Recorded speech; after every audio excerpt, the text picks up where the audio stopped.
নমস্কার। আজকে আমরা আলোচনা করব মাইক্রো অবজারভারের করণীয় কাজ। নির্বাচন শান্তিপূর্ণ এবং অবাধ হচ্ছে কিনা সেটা দেখার জন্যই মাইক্রো অবজারভার কমিশন নিযুক্ত করেন।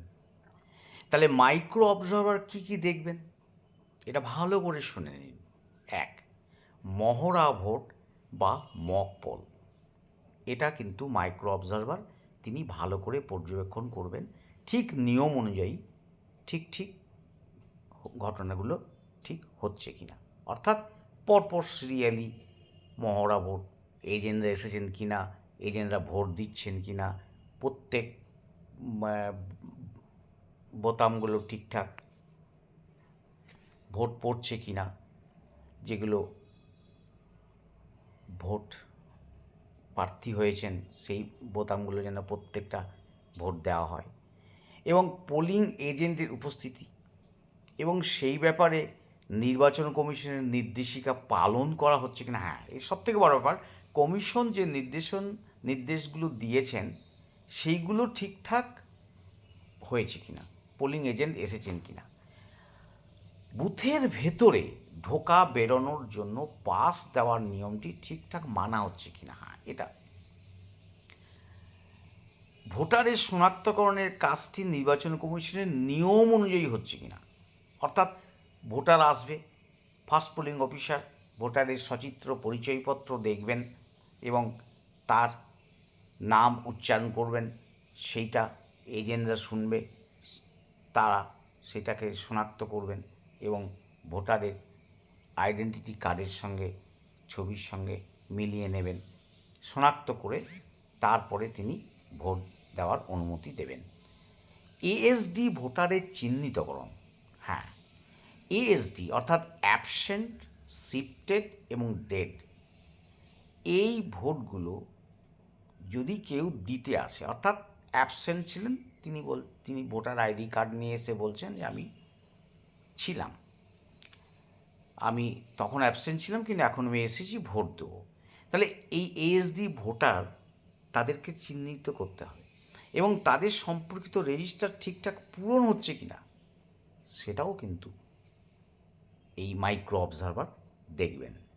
ঠিক আছে, তারপরে অমোচনীয় কালি ঠিকভাবে লাগানো হচ্ছে কিনা, অর্থাৎ প্রত্যেক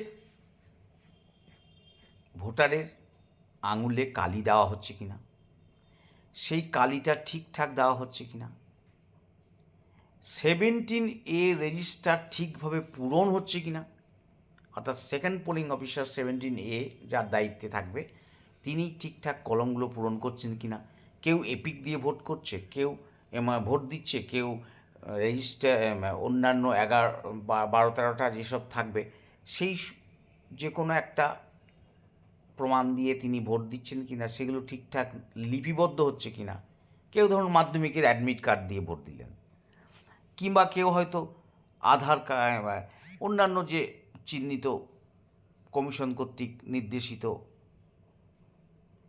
যে আইডি কার্ড, সেই আইডি কার্ডের মাধ্যমে যারা ভোট দেবেন সেগুলো ঠিকঠাক লিপিবদ্ধ হচ্ছে কিনা, আর ভোটের গোপনীয়তা মানা হচ্ছে কিনা। হ্যাঁ, অর্থাৎ ধরুন ভোটার ভোট কক্ষে গিয়ে ভোট দিচ্ছেন, সেই অবস্থায় তার ভোট কেউ দেখে ফেলছে কিনা বা জানলা দিয়ে কেউ দেখতে পাচ্ছে কিনা, এই ধরনের যেন ঘটনা না ঘটে আর ভোটের গোপনীয়তা ঠিকঠাক মানা হচ্ছে, এইগুলো কিন্তু মাইক্রো অবজারভার খুব ভালো করে পর্যবেক্ষণ করবেন। পোলিং এজেন্টদের আচরণ এবং তাদের অভিযোগ যদি কিছু থাকে, তাদের আচার আচরণ কেমন এবং তাদের অভিযোগ রয়েছে কিনা, সেগুলোও কিন্তু মাইক্রো অবজারভার লক্ষ্য করবেন এবং তার রিপোর্ট দেবেন।